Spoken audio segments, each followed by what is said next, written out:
towards a companionway I presumed led to the passenger cabins.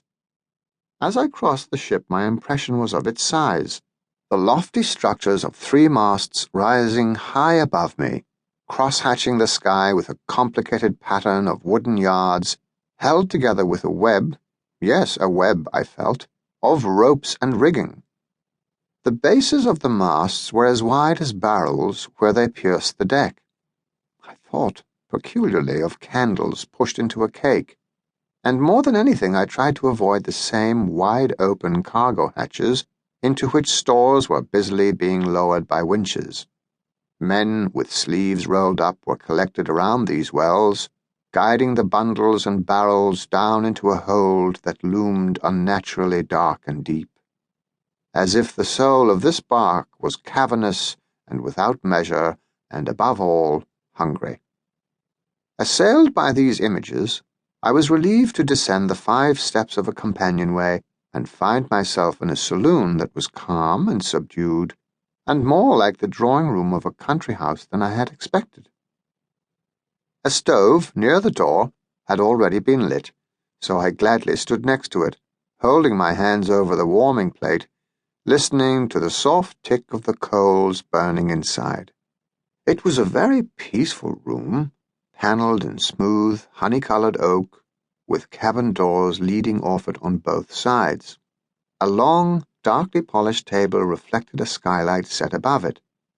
Beyond the table I could see a wider space where settees and armchairs were arranged informally, with a ticking sheep's head clock on the far wall alongside a row of oil lamps. There was a smell of leather and polish, and the scent of the burning coal, along with a hint of tobacco. It might have been in any country house, except that in the very centre of the saloon, the thick column of the mizzenmast speared through the room from ceiling to floor. A panel slid open on my left, and a small man in a buttoned white tunic appeared from what looked like a pantry. He carried a napkin hung over one forearm. Behind him, a dresser was neatly arranged, with cutlery lined up at precise right angles to the counter. "Good morning, sir," he said in an accent that was not English.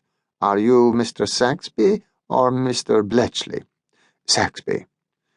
"Then your cabin is found right here, sir." The steward opened a door cleverly concealed in the wood panelling directly next to the pantry. "Thank you," I said, keen to establish a first glimpse of my room. Through the open door I could see a simple bunk with drawers underneath and the corner of a canvas washstand. "And the other cabins?" I asked. "Next to you are the quarters of Mr. French. He is first mate." "Yes, we met on deck." "A quick man, and tall?" He raised a hand, estimating Mr. French's height. "Good. Then at the end is the captain's cabin. It is larger than this, but then he is captain." He smiled softly. "Quite so." He pointed to the doors on the opposite side of the saloon. "Across there is the wash and the toilet. Then that is chart room, first guest cabin, second guest cabin, and the cabin of Mr. Talbot. He is second mate. But he is not very much in his cabin. He likes it on the deck. He is a big sea dog." I was amused by the description, and probably very useful, I ventured. "Yes, a useful man, especially with ice."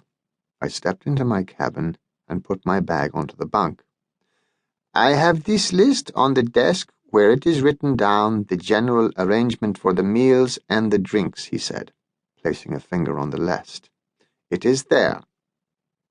"Are you Spanish?" I asked. "Portuguese, sir, from São Miguel in the Azores. My name is Simão. That is a bell. You pull if you are in need of me. I shall bring you tea in some minutes." He gave me a small smile and looked quickly about the cabin, making sure all was in order before going back to the pantry. I closed the door behind him and sat on the end of the bunk. I tried not to feel anxious, but sitting there I felt overwhelmed by the arduous cross-country journey I'd made from Norfolk and the night I'd spent at the lodging-house near the dock. I had slept fitfully, haunted by troubling dreams and fleeting memories I could not